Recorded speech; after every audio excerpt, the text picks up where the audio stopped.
जय श्री गोरक्ष। प्रिय श्रोताओ, आप सुन रहे हैं वाल्मीकि रामायण और आज आप सुनेंगे वाल्मीकि रामायण का भाग 171। आपने पिछले भाग में सुना कि वीर शत्रुघ्न श्री रामचंद्र जी के पुत्रों यानी लव कुश को देखकर बड़ा प्रसन्न होते हुए वह यमुना तट पर रहने वाले ऋषि मुनियों के पास आ गए और महर्षि च्यवन के आश्रम में आकर विश्राम करने लगे। अब इससे आगे की कथा इस भाग रामायण भाग 171 तथा उत्तरकांड भाग 35 में सुने। रात्रि में महर्षि च्यवन ने वीर शत्रुघ्न को बताया कि वह राक्षस सुबह उठकर अपने लिए मांस आदि पदार्थ के लिए वह अपने शहर से मधुपुरी से बाहर निकलता है। उस समय उसके पास वह सूल नहीं होता। उसी समय पर तुम सुबह उसके द्वार पर खड़े हो जाओ और वह जिस समय वापिस आए तुम उसी समय उसे महल में मत जाने देना, उससे पहले उसका वध कर देना। इतनी सुन शत्रुघ्न की रात वह बात ही बात में बीत गई। उसके बाद प्रभात काल होने पर भक्ष पदार्थ एवं भोजन के संग्रह की इच्छा से प्रेरित हो वह वीर राक्षस अपने नगर से बाहर निकला। इसी बीच में वीर शत्रुघ्न यमुना नदी को पार करके हाथ में धनुष लिए मधुपुरी के द्वार पर खड़े हो गए। उसके बाद मध्याह्न होने पर वह क्रूर कर्मा राक्षस हजारों प्राणियों का बोझ लेकर वहां आया। उस समय उसने शत्रुघ्न को अस्त्र शस्त्र लिए द्वार पर खड़ा देखकर वह राक्षस उससे बोला, नारदम, इस हथियार से तू मेरा क्या कर लेगा? तेरे जैसे हजारों अस्त्र शस्त्र व धारी मनुष्यों को मैं रोषपूर्वक खा चुका हूँ। जान पड़ता है काल तेरे सिर पर नाच रहा है। हे पुरुषादम, आपका यह आज का यह मेरा आहार भी पूरा नहीं है। हे दुर्गते, तू स्वामी मेरे मुंह के में कैसे आ पड़ा? वह राक्षस इस प्रकार की बातें करता हुआ बारंबार हंस रहा था। यह देख पराक्रमी शत्रुघ्न ने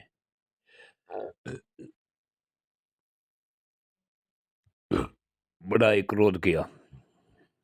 उस समय अनंत कुपित हुए शत्रुघ्न उस निशाचर से बोले, दुर्बुद्धे, मैं तेरे साथ द्वंद्व युद्ध करना चाहता हूँ।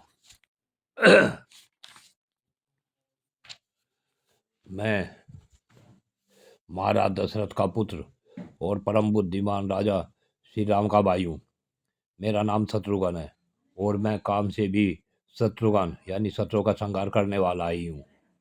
इस समय तेरा वध करने के लिए यहाँ आया हूँ। मैं युद्ध करना चाहता हूँ, इसलिए तू मुझे द्वंद्व युद्ध का अवसर दे। तू संपूर्ण प्राणियों का शत्रु है, इसलिए अब मेरे हाथ से जीवित बचकर नहीं जा सकेगा। उनके ऐसा कहने पर राक्षस उस नर से शत्रुघ्न से हंसता हुआ सा बोला, ये दुर्मते, सौभाग्य की बात है कि आज तू स्वयं ही मुझे मिल गया। खोटी बुद्धि वाले नराधम, रावण नामक राक्षस मेरी मौसी शूर्पणखा का भाई था, जिसे तेरे भाई राम ने एक स्त्री के चक्कर में मार डाला।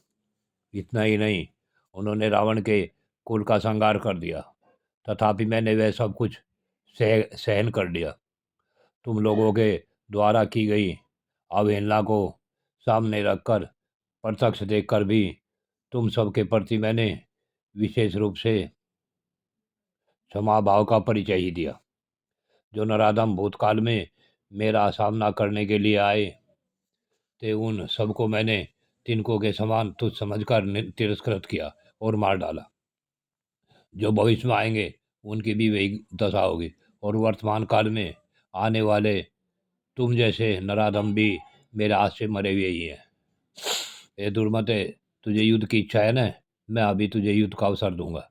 तू 2 घड़ी ठहर जा, तब तक मैं भी अपना अस्त्र ले आता हूँ। तेरे वध के लिए जैसे अस्त्र का होना मुझे अभीष्ट है, वैसे अस्त्र को पहले सुसज्जित कर दूं, फिर युद्ध का अवसर दूंगा। यह सुनकर शत्रुघ्न तुरंत बोल उठे, अब तू मेरे हाथ से जीवित बचकर नहीं जा सकता। किसी भी बुद्धिमान पुरुष को अपने सामने आए हुए शत्रु को छोड़ना नहीं चाहिए।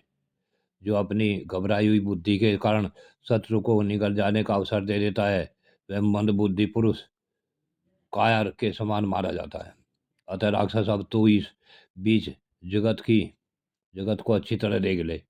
मैं नाना प्रकार के तीखे बाणों द्वारा तुझ पापी को अभी यमराज के घर की ओर भेजता हूँ, क्योंकि तू तीनों लोकों का तथा श्री रघुनाथ जी का भी शत्रु है।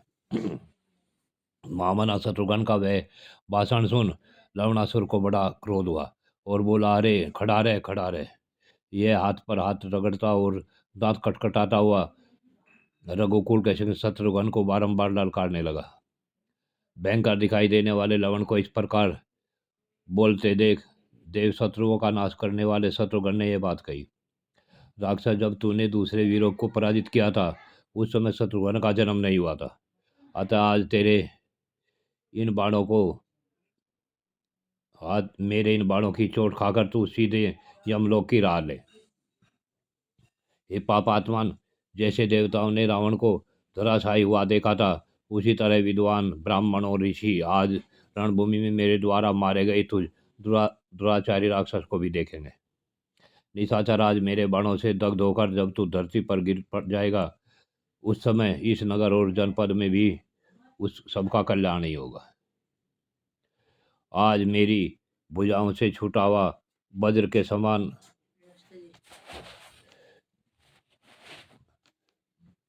मुख वाला बाण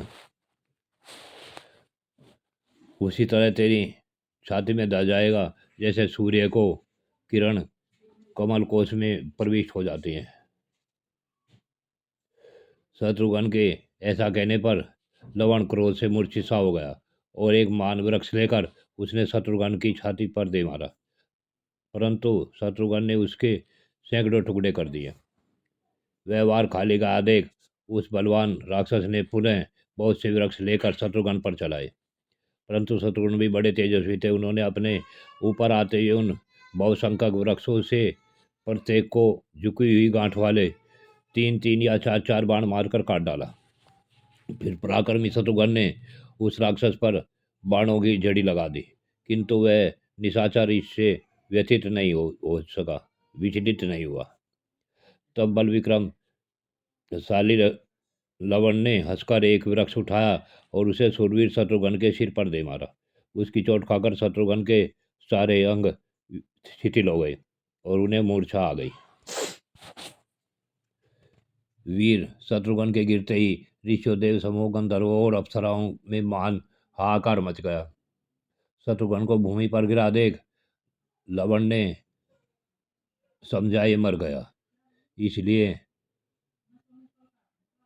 अवसर मिलने पर भी वह राक्षस अपने घर में नहीं गया और नए सूल ही ले आया।